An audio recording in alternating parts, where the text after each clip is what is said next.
Во споставување на јавно-приватниот диалог со коморите и здруженијата, за да се надмине проблемот со имплементација на законите и вклучување на бизнис заедницата во концептирањето на законите, се проблемите кои треба да ги реши новата влада на Македонија, порача денеска председателот на Стопанската комора на Македонија Бранко Азевски по повод одбележувањето на 95 години од Стопанската комора на Македонија.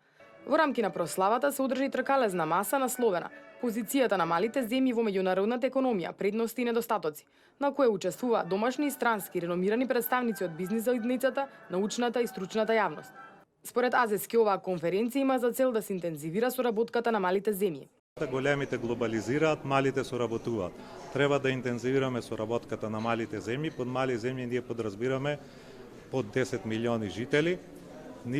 Ова е во функција на припрема на една голема конференција што ќе се одржи во септември, на која што ќе бидат поканети сите компании што имаат обрт над 100 милиони во земјите во кои што има под 10 милиони, на кои што на едно место ќе ги фокусираме целите и задачите на сите мали земји во светот.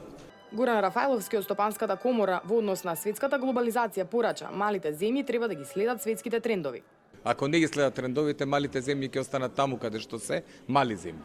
Економијата не познава мали земји, економијата познава успешни економии и Република Македонија согласно својот потенцијал може да биде успешна економија во наредните 20 години и јас верувам во тоа и верувам дека еднашка тоа и ќе се направи. Меѓу присутните гости беа и поранешниот хрватски председател Стипе Месич, кој истакна дека мора да се најде нова парадигма во соработката помеѓу малите земји, бидејќи ако тие соработуваат ќе бидат добро прифатени од големите земји кои носат стратешки одлуки. Поранешниот председател и премиер на Црна Гора Мило Ѓукановиќ пак истакна дека клучниот проблем е што малите држави не се развиени е тоа што со себе носат длабоко наследство од економска неразвиеност.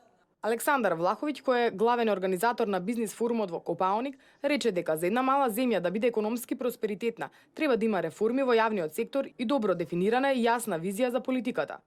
Хрватскиот милиардер Бранко Роглик, чија што фирма Орбико е водечки дистрибутер во Европа, изјави дека извозот на малите земји во регионот е неконкурентен, бидејќи државните буџети на земјите во регионот за 2 децении се 3 пати зголемени. Тој потенцираше дека државната бирократија е прескапа за плаќање, а решението е мала и ефикасна администрација.